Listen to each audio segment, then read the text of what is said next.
नमस्कार दोस्तों, स्वागत है आप लोग का माई पीसीसीडीटी के ऑनलाइन प्लेटफॉर्म पे। तो दोस्तों हम लोग कंटिन्यू करते हैं अपने आपसे क्वेश्चन छोड़े थे। तो हम लोग इस क्वेश्चन में देखते हैं देखेंगे कि राजनीतिक क्वेश्चन क्या है, राजनीतिक तटस्थता की अवधारणा की व्याख्या करते हुए प्रशासन में इनके महत्व की विवेचना कीजिए। तो जो राजनीतिक तटस्थता होती है, पॉलिटिकल न्यूट्रलिटी होती है, उसकी अवधारणा की व्याख्या करते हुए यानी इसकी व्याख्या करना हम लोग को प्रशासन में इनके महत्व और पॉलिटिकल न्यूट्रलिटी के प्रशासन में क्या महत्व है इसकी विवेचना करना। साथ ही इस बात पर भी प्रकाश डालिए कि कैसे केंद्रीय सिविल सेवा आचरण यानी नियमावली सिविल सेवाओं में राजनीतिक तटस्थता सुनिश्चित करने का प्रयास करती है। तो आइए देखते हैं अपने आंसर को।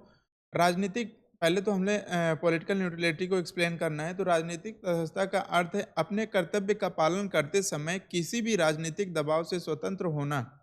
उदाहरण के लिए अगर हम लोग देखें तो अनुबंधों का जो आवंटन केवल मामलों के गुण दोषों के आधार पर करना, न कि राजनीतिक वर्ग के प्रभाव पर।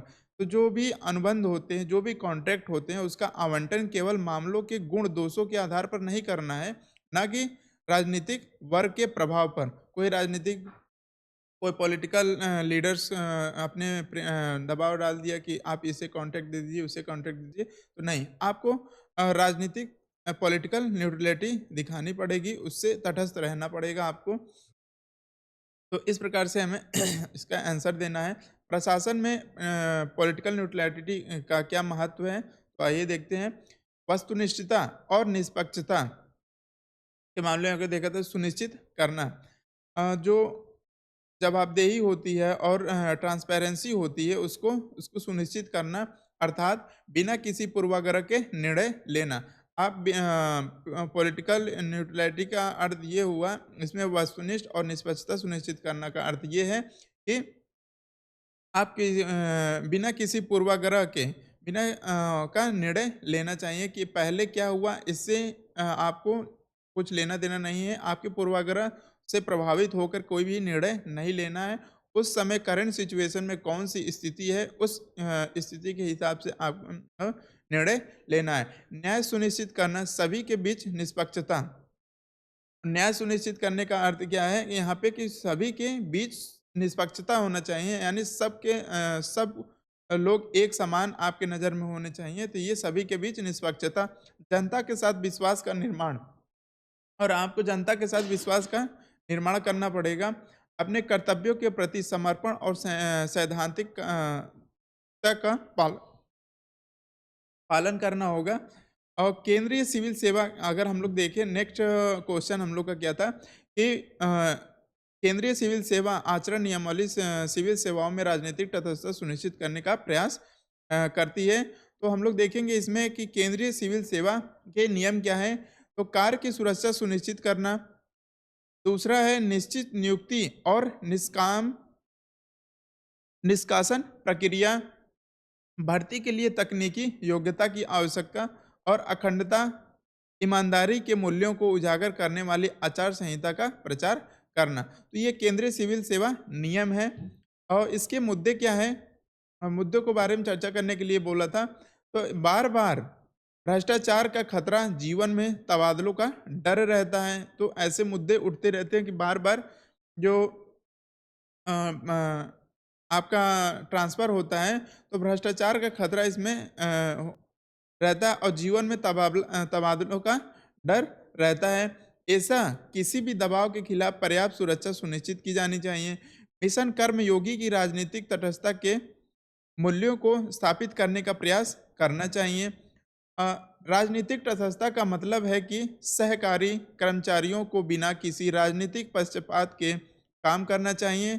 यह सुनिश्चित करता है कि निर्णय निष्पक्ष और न्यायपूर्ण हो, जनता का सरकार पर भरोसा बना रहे। भ्रष्टाचार और राजनीति दबाव इस तटस्थता को खतरे में डालते हैं, इसलिए मजबूत नियमों और एक नैतिक कार्यबल की आवश्यकता है।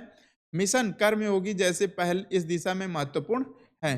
तो ये पॉलिटिकल न्यूट्रलिटी का एक क्वेश्चन था। राजनीतिक तटस्थता की अवधारणा की व्याख्या करते हुए हम लोगों ने पहले राजनीतिक तटस्थता को एक्सप्लेन किया। प्रशासन में इसके क्या महत्व हैं, इसको देखा और केंद्रीय सिविल सेवा के क्या नियम है और इससे रिलेटेड मुद्दे कौन से हो सकते हैं, उसके बाद लास्ट में हमने एक कंक्लूजन दिया। नेक्स्ट देखते हैं क्वेश्चन। क्वेश्चन नंबर 6 क्या है? निम्नलिखित में से प्रत्येक उद्धरण के आपके लिए क्या मायने हैं? नीचे कुछ क्वेश्चन दिए गए, इसके पार्ट हैं क्वेश्चन के। क्वेश्चन नंबर 6 के ए और बी करके पार्ट है, तो इसमें हम लोग क्वेश्चन नंबर 6 का ए देखेंगे। We are what our thoughts we have made us. So take care about what you think. Words are secondary. Thought life they travel for. Swami Vivekananda. तो ये स्वामी विवेकानंद के एक विचार हैं इस पे। हमें तो ये कह रहे हैं हम वो हैं जो हमें हमारी सोच ने बनाया है। इसलिए इस बात का ध्यान रखिए कि आप क्या सोचते हैं। शब्द गौण है, विचार रहते हैं, वे दूर तक यात्रा करते हैं। तो स्वामी विवेकानंद, तो इसे हमें एक्सप्लेन करना है ये सारे वर्डों को। तो आइए देखते हैं। पहले स्वामी विवेकानंद ने सही ही कहा है, अपने मन में क्या सोचते हैं इसका ध्यान रखना बहुत जरूरी है, क्योंकि यह मानसिक स्वास्थ्य को प्रभावित करता है। नकारात्मक विचार चिंता उत्पन्न करते हैं और सकारात्मक विचार संतोष की ओर ले जाते हैं। विचार कर्मों में बदलाव की अगर बात करें, यहाँ पे जो की पॉइंट्स दिया हुआ था, विचार कर्मों में बदलाव, तो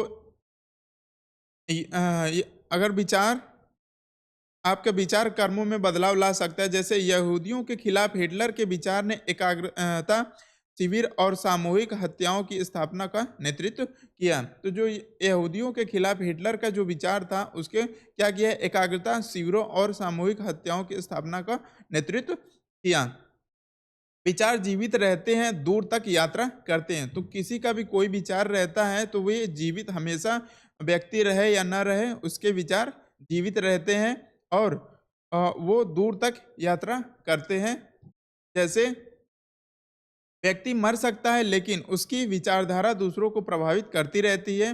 अगर उदाहरण के लिए देखें तो गांधीवादी अहिंसा का सिद्धांत वियतनाम में 3 उंगलियों की सलामी के रूप में देखा गया है। ओसामा बिन लादेन की मृत्यु हो गई लेकिन तालिबान अभी भी मौजूद है। तो अभी ओसामा बिन लादेन की अभी भी विचारा उसकी तालिबान के रूप में अफगानिस्तान में चल रही है। वो ओसामा की मृत्यु हो गई लेकिन अभी भी उसकी विचारधारा कंटिन्यू चल रही है। तालिबान उस पर अपना काम कर, जैसे अब यहाँ पे शब्द भी मायने रखते हैं। तो जो भी शब्द बोलते हैं हम लोग, किसी को किसी या कोई भी शब्द के हर एक शब्द के एक मायने होते हैं। जैसे नकारात्मक शब्द घृणा को जन्म देता है और पॉजिटिविटी लाता है जीवन में। कभी कभी भले ही कोई व्यक्ति उसका मतलब न रखे लेकिन दर्दनाक बदला लेने की भावना पैदा करते हैं और ये शब्द किसी के मन में गूंजते रहते हैं। जैसे किसी को हमने नेगेटिव वर्ड्स बोल दिए, अब वो उस आदमी के मन में, विचार में हमेशा वो नेगेटिव वर्ड आता रहेगा। इसलिए एक व्यक्ति को अपने विचार पर सचेत रूप से काम करना चाहिए, अच्छे लोग के साथ रहना चाहिए, ध्यान करना चाहिए और अच्छे शब्द बोलने चाहिए। तो ये थे स्वामी विवेकानंद के बोले हुए कुछ वर्ड्स। जैसे हम वे हैं जो हमारी सोच ने बनाया है। तो हम वही होते हैं जो हमारी सोच ने हमें बनाया होता है। और यहाँ पे इसमें कहा गया कि ध्यान रखिए कि आप क्या सोचते हैं। शब्द गौण है, विचार रहते हैं और दूर तक यात्रा करते हैं। तो जो भी विचार करते हैं उस पे वो विचार हमेशा जीवित रहते हैं और दूर तक यात्रा करते हैं।